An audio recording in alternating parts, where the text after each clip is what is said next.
अस्सलाम वालेकुम दोस्तों, आपने एक चीज़ नोट की होगी कि आर्मी चीफ कमर जावेद बाजवा पाकिस्तान के 6 साल से आर्मी चीफ हैं, लेकिन इनको इन 6 सालों में एक दफ़ा भी अमेरिका ने दौरे की दावत नहीं दी। और अब जब नवंबर में वो रिटायर हो रहे हैं तो उनको दावत दी अमेरिका में दौरे की। इसके पीछे असल गेम क्या है अमेरिका की, और अमेरिका अब पाकिस्तान से क्या चाहता है, ये सब आपको देखने को मिलेगा इस वीडियो में। लेकिन यहाँ आपसे आज का सवाल है कि आर्मी चीफ कमर जावेद बाजवा को अपॉइंट करने वाले वज़ीर आज़म कौन थे? नवाज शरीफ, शाहिद खाकान अब्बासी या फिर इमरान खान? जैसे कि आपको मालूम है कि इस वक्त अमेरिका के लिए सबसे बड़ा थ्रेट बना हुआ है रूस। अफ़गान वार में भी रूस ही अमेरिका के लिए सबसे बड़ा ख़तरा था, और इसको काबू करने के लिए अमेरिका ने इस्तेमाल किया पाकिस्तान को। और जब सोवियत यूनियन टूटा तो इसके बाद अमेरिका वही पाकिस्तान को तन्हा छोड़ गया।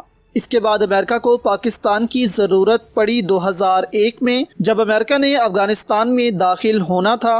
अमेरिका की कुर्बतें पाकिस्तान के साथ बढ़ने लगी। जब अमेरिका का वो काम भी निकल गया तो अमेरिका ने फिर पाकिस्तान को छोड़ दिया, और अब फिर से अमेरिका को पाकिस्तान की ज़रूरत पड़ी है, और अमेरिका अब पाकिस्तान के आगे पीछे घूम रहा है।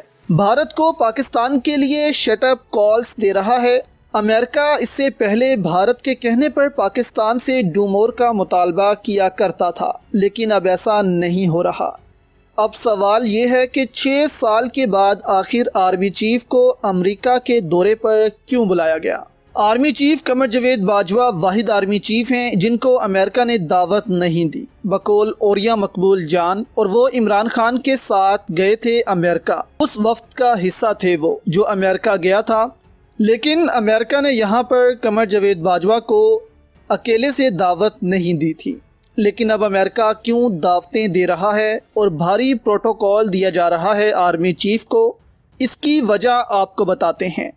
और मार्शल लॉ के हवाले से अमेरिका क्या सोच रहा है पाकिस्तान में, इस पर भी बात करते हैं। रूस इस वक्त अमेरिका के लिए सर दर्द बना हुआ है, और अमेरिका को खित्ते में पाकिस्तान जैसे इत्तेहादियों की ज़रूरत है जो वक्त पड़ने पर अमेरिका के साथ खड़े हों।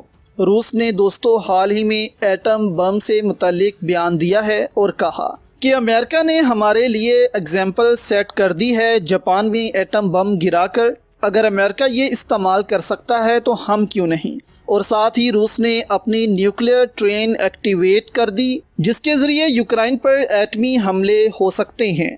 और ये ट्रेन इस वक्त यूक्रेन की सरहद पर ला खड़ी की है रूस ने, और धमकी दी है कि यूक्रेन के जो इलाके रूस के साथ रेफरेंडम के ज़रिए इत्तेहाद कर चुके हैं, अगर वहां वेस्ट ने कोई गड़बड़ करने की कोशिश की तो इसका अंजाम बहुत बुरा होगा। अब यहां अमेरिका चाहता है कि पाकिस्तान अमेरिका की मदद करे। हाल ही में यूक्रेन को जो एम्यूनेशन फराहम की है पाकिस्तान ने, वो भी रूस को गुस्सा है कि पाकिस्तान क्यों मदद कर रहा है वेस्ट की।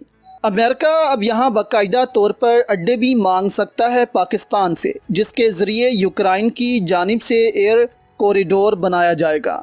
नहीं तो आप देखें ना कि 6 साल से अमेरिका ने आर्मी चीफ को नहीं बुलाया था। अमेरिका भारत से यारियां बढ़ा रहा था।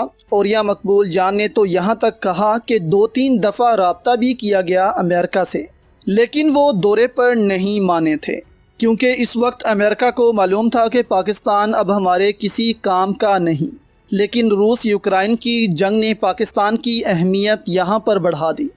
अब औरिया मकबूल जान कहते हैं कि पाकिस्तान में मार्शल लॉ का भी इम्कान पैदा किया जा सकता है, क्योंकि अमेरिका को मालूम है कि हुकूमत को माशी तौर पर तो कंट्रोल कर सकते हैं IMF के ज़रिए, लेकिन अमेरिका जब अफ़गानिस्तान में दाखिल हुआ तो तब भी पाकिस्तान में मार्शल लॉ था, मुशर्रफ की हुकूमत थी, और अमेरिका को इजाज़त दी गई। और अब भी अगर अमेरिका के लिए यूक्रेन की जंग में शामिल होना है तो इसके लिए भी एक ऐसी बॉडी पाकिस्तान में होनी चाहिए जो अकेली सारे फैसले करे, जो कि पाकिस्तान के लिए ख़तरनाक हो सकता है।